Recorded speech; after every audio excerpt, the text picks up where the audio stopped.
Hello, it's Cliff Hope again, and this week we've got a tour of the gardens at Caritas House for you. That's coming up now. Well, it's early May and we're back.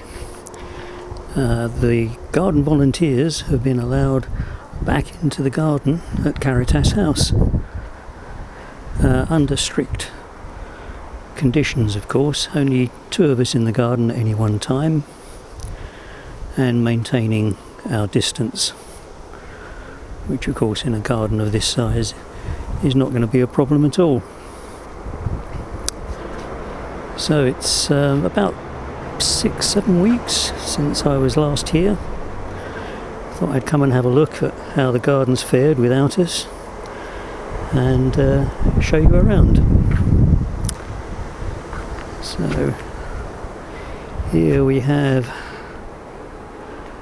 our strawberry tree, an Arbutus, so called because it has this fruit on it that when it ripens turns bright red, and they look a bit like strawberries. You can't eat them though, they're not poisonous, but you wouldn't want to.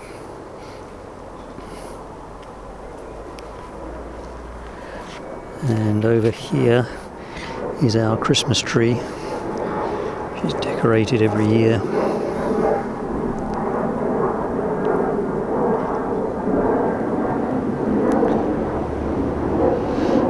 So walking around the path.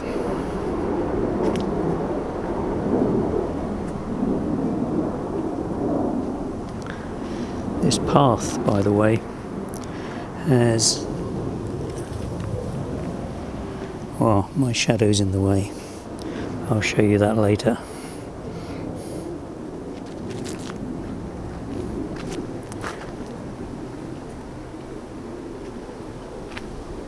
Over here we have our rose garden. This was started by one of the volunteers, Kathy, a couple of years ago. She planted a rose for her late husband, and that was then joined by other volunteers and other members of staff, and we now have a fine selection of roses to commemorate people who've passed away.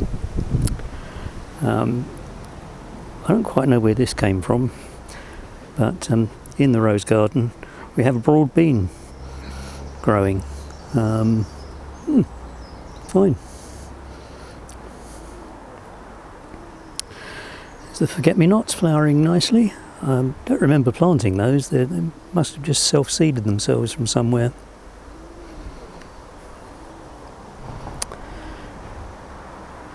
And the wallflowers have gone slightly mad.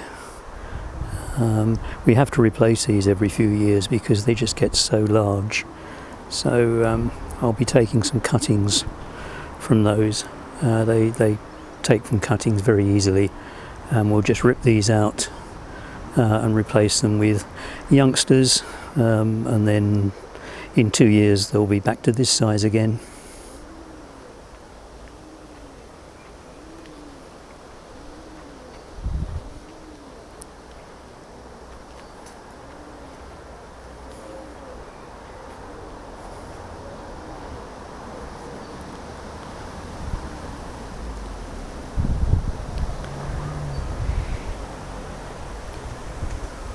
Here the central bed contains these 2 beautiful lime trees.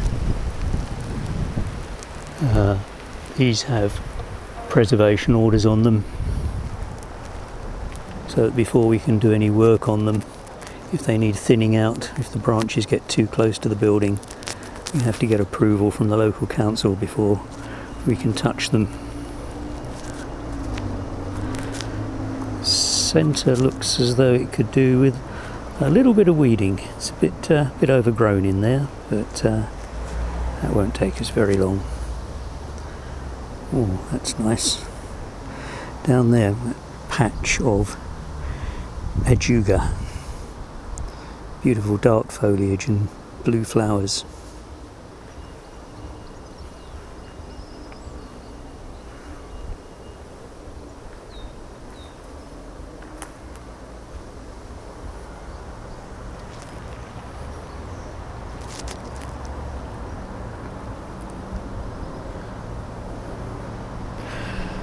There's nobody in charge of this garden. We don't have a head gardener who specifies what's to be done and gives us instructions.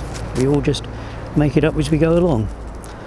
The plants here are largely donated. The gardeners bring some in. We have leftovers from the plant sales. Patients, members of staff make donations to us. Local charities. The Rotary Club gave us some funds a few years ago to go and buy some new shrubs.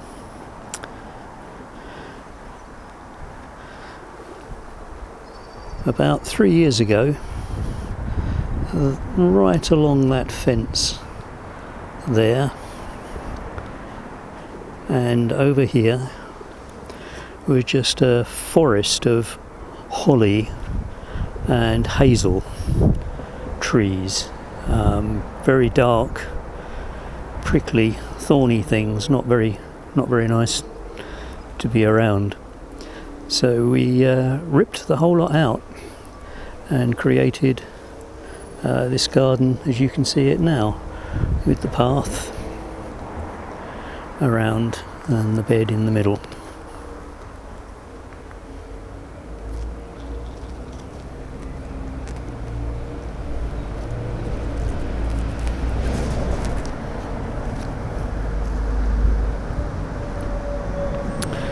Over here we have our vegetable patch. 2 years ago this contained an enormous beech tree which unfortunately was diseased and had to be chopped down, which we thought would really spoil the look of the garden, but actually it's not bad at all. We've turned this into the vegetable patch. There are raspberries growing at the end there. No vegetables in it at the moment, but that will change pretty rapidly once we get going. And then over here, this is our compost area. All the waste material that we produce is composted. Over here we built these bins a couple of years ago to replace the old ones that were falling apart.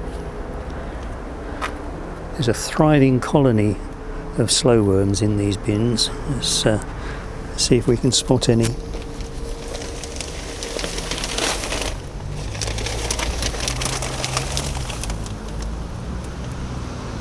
No, not today. Lots of earthworms, no slowworms. That's our leaf bin. Create our own leaf mould.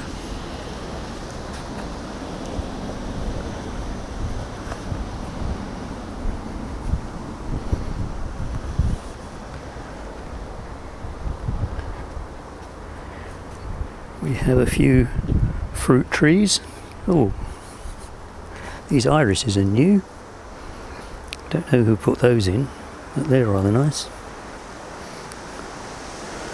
But we have some cherries here, and another here, and this is an apple on the end.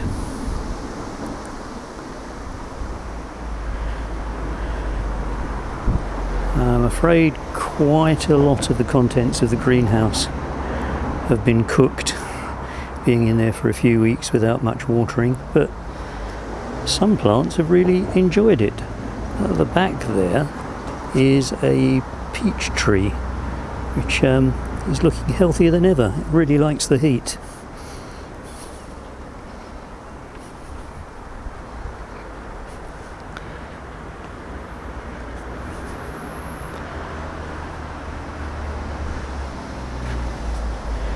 This is a choicea in flower at the moment. Once that's finished flowering, we'll just cut that back away from the path.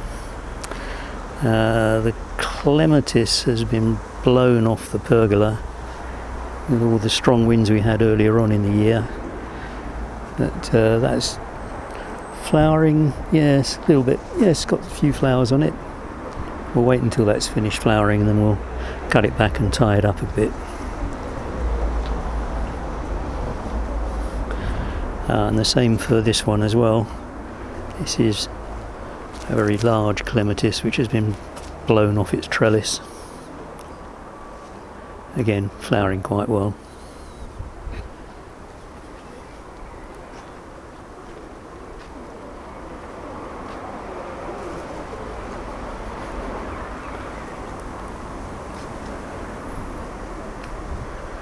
We have roses growing up the pergola.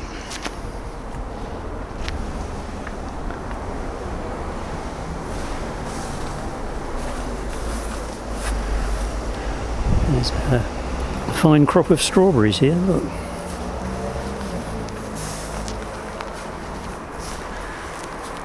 With no staff here to eat them.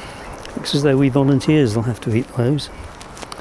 This bed here used to be the vegetable patch. Before we moved it to over by the composting area, this is where the vegetables were grown.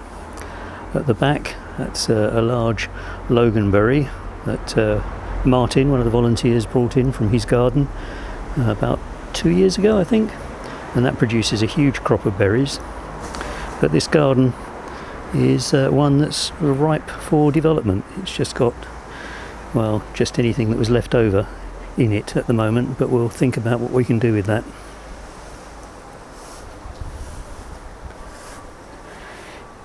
Here is our pond,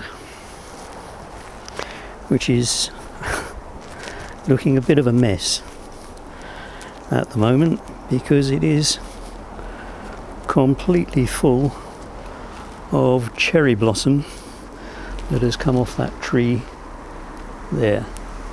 That would have looked wonderful a few weeks ago, but it does create a mess when it drops all its blossom. Have to get in there with a net. On the other side of the bridge there, it's move my shadow out of the way. That's a crop of watercress growing in the middle there, and lilies beyond, and a few fish.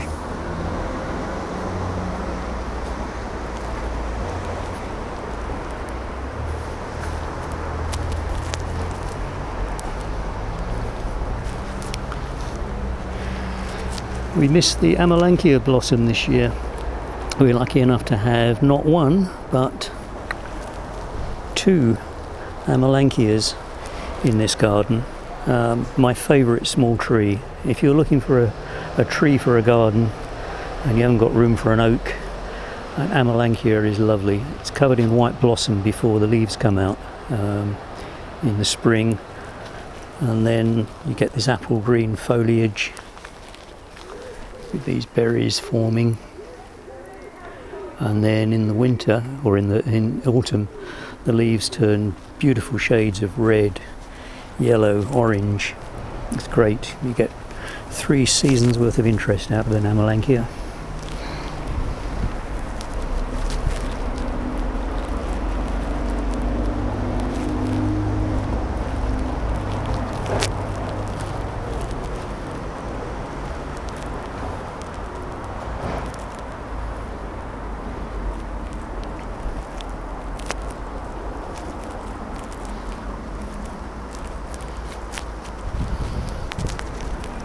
And back to the main area again.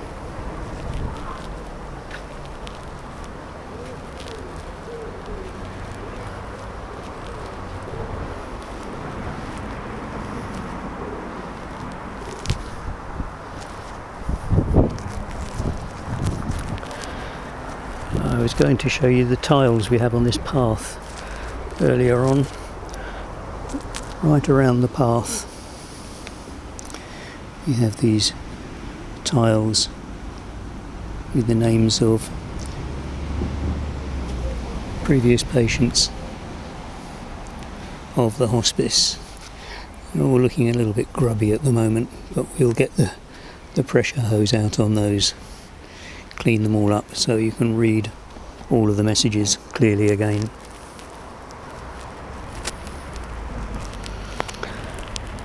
Right, that's a tour of the garden at Caritas House. If you haven't seen it in person, then do come along, have a look, say hello to the volunteer gardeners. It'd be nice to see you here.